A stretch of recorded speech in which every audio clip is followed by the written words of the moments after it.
Hello, everyone, and welcome to my presentation for my term paper. My name is Justin Chambers, as you can see, and the topic that I picked was athletic immigration. And athletic immigration is basically when an athlete decides to play sports in another country, a foreign country. They either immigrate there or change their nationality and become an official citizen of that country, which can be dangerous in sometimes, but I'll touch base on that later. So, how does it happen? Who does it affect, and in what way? Well, here's the how. We have visas here in America. Everyone is very aware of that. But there is a category of visas called P visas. And in that category, there are four subcategories. And so the P1A category correlates directly to athletes. The rest of them are all correlating to some kind of performance, whether it's like theater or a public speaker or something along those lines. But the P1A is specific to athletes. Now, these are the main three ways we could see someone getting a P1A visa. Obviously, an individual athlete at an internationally recognized level of performance, or even someone that's part of a group or team that is on that same level. They can get those P1 visas as, obviously, they're internationally recognized. They're going to bring attention into the States. They're going to, we know what they stand for, so it's easy to issue these visas to them. And so also the interesting aspect of it that comes into play sometimes is when you have an athlete or coach who's a part of both a foreign team and a team in the States. So that person, depending on where they are at the time, let's say they are in that foreign country and they got to come back and work for that team, they're going to have to get that P1 visa issued to them when they come back. And so that's one of the instances where obviously they're going to get that P1 visa and it's going to be utilized for them.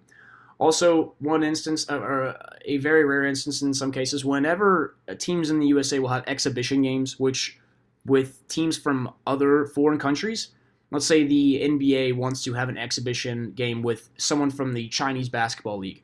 Well, they obviously are going to come to the States to play, and when they all come in, they're all going to have to request for this P1A visa. And because of that exhibition game, they'll get that request granted, and then that visa will expire most likely by the time that they leave the state after the game. So when it comes to P visas, here's just some numbers to crunch. A maximum of 25,000 of these are allowed to be issued annually, but that is for the entire category, not just the P1A subcategory. As when it comes to that, an average of around 2,800 P1A visas are issued annually, and you can see that with some of these numbers here. You go back to 2016, it had a very, very low number, but like I said, as sports gain popularity, obviously more and more people are going to be coming to the States. And so when it comes to sports itself, it all really revolves around an economy.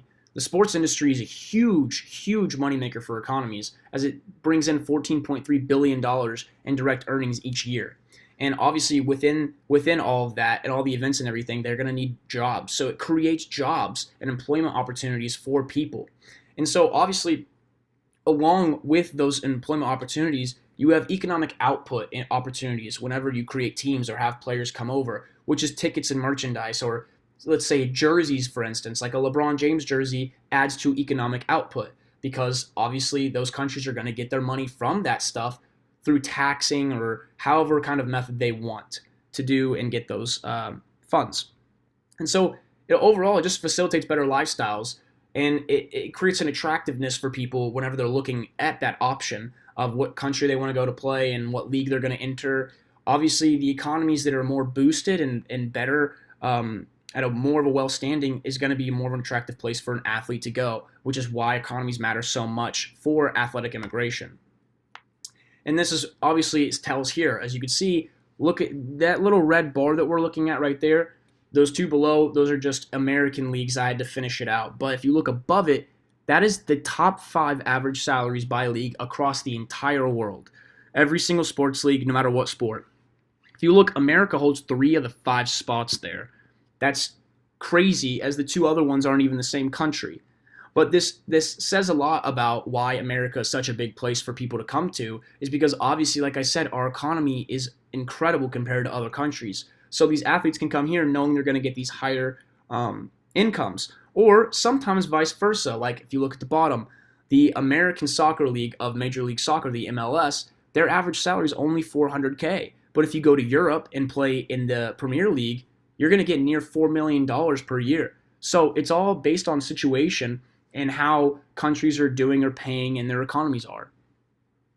So then you have the American sports leagues. Obviously, here's some just percentages and more numbers to crunch. The NBA has nearly 1 in 4 players, and it's home to some of the most famous foreign athletes in the world, which we'll see in the next slide.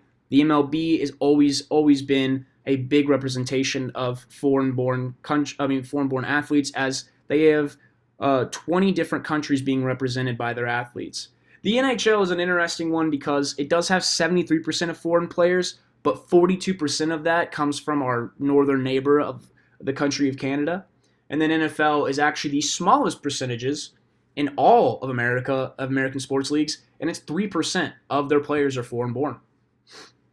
And this right here, this is just to show you guys some famous athletes that you guys may know. And even if you don't, the main point of this is to try and prove, is to show that this is the reason why people immigrate for sporting reasons to the United States. All 3 of these individuals were born in a foreign country, but they all came and immigrated here and decided to live here and play out their careers. Now, if you look, it paid off. They're all multiple-time All-Stars. 2 of them have won multiple championships in the league, and Mutombo has gotten 4 Defensive Players of the Year. So obviously they can come here, make more money, and perform well. So obviously that facilitating a better life point comes out to play here.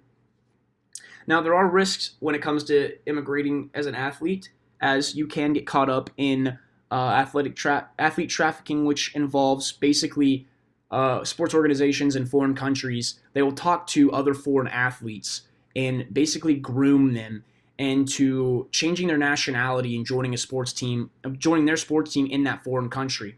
So when that happens, obviously, if someone changes their nationality, they're no longer a citizen of the United States.